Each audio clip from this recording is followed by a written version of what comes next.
Thank you very much, Siddharth ji, Ashwini ji, Satish ji, His Excellency Mirza Al Salek ji, Excellencies, ladies and gentlemen, a pleasure and honor being here. So while other friends and my colleagues were speaking, I was thinking that who am I talking to? The thinkers, the policymakers, and the ones who guide the governments of the day to proceed ahead in one form or the other. And that's why we call ourselves 2.5, the 0.5. 0.5 or 0.5 added together makes it the strength which needs to advise the counter views. And it is the counter views which make any policy sustain itself.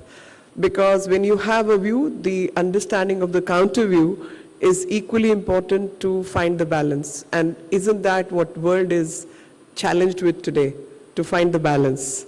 This forum, which is the beginning of a start, and good beginning is the battle half won, because once you set the norms and the rules of operation, the rest is easy to work with. And this forum, which is first of its kind, will take the dialogue forward across various centers, which are economic hubs in their own right. And considering the past history of humankind, I think Asia led the talk and the walk. And that is where the momentum is coming forward, for the simple reason that for any, whether it's capital or it's manufactured products or it's digital pathways, wherever the population is, the consumption will be more. And the population in Asia is the one which is on the high. And it is this place which is offering the economic opportunity. Every challenge is an economic opportunity. And going back to the ancient history of this place, which of course changed over a period of time, but the geography hasn't changed. And since geography hasn't changed, the IMAC, the I2U2, and all other engagements are a possibility. And whenever we are looking at engagement, what is it that we are looking at?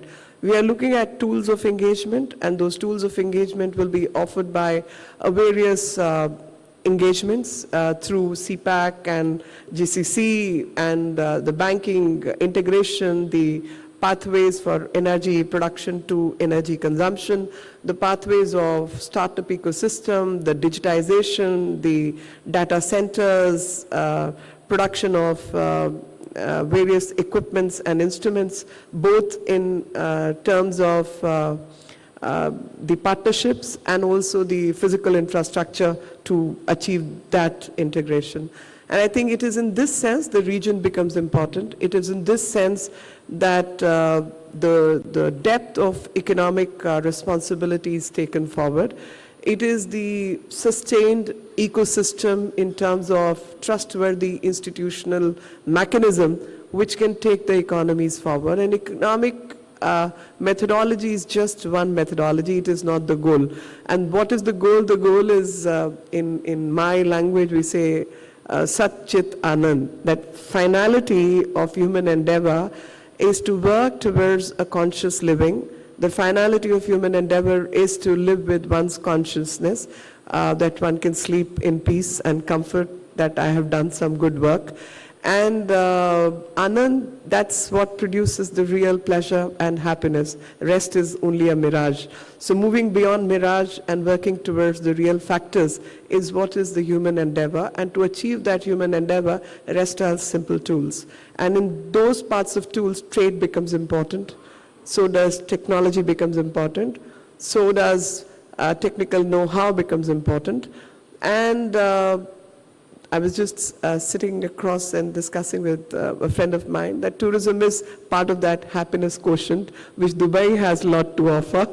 And so tourism, trade, technology, tools working together to create a happy atmosphere and a sustainable future for mankind is what the objective is, the finality of the goals as we all set for our respective life.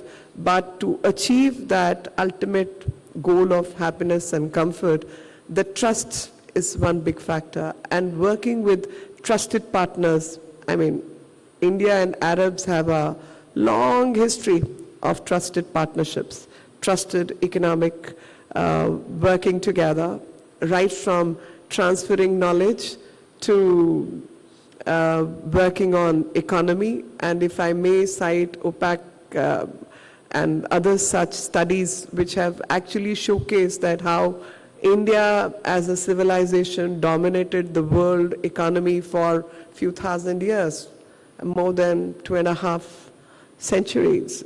And during that process, only 100 years was a gap when we were going through all kinds of invasions and turmoils within our borders that China took over, only in the 15th century.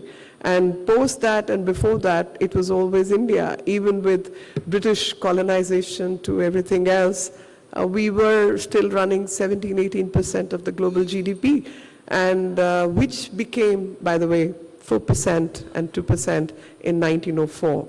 So that's what the breakdown of system can take you to. And that's what we all need to understand, that the mechanisms have to be friendly, the trust needs to be built, the instrumentations have to be correct, otherwise the colonization happens, and one power or the other. We are here to play a balancing game, equal opportunities for all who bring peace and money on the table and who are willing to work with those traded partnerships. So India today is having the largest population, which also means the largest consumption and consumer base. It also means the technological know-how which we have in terms of digitization, high scale with low cost is what we are offering.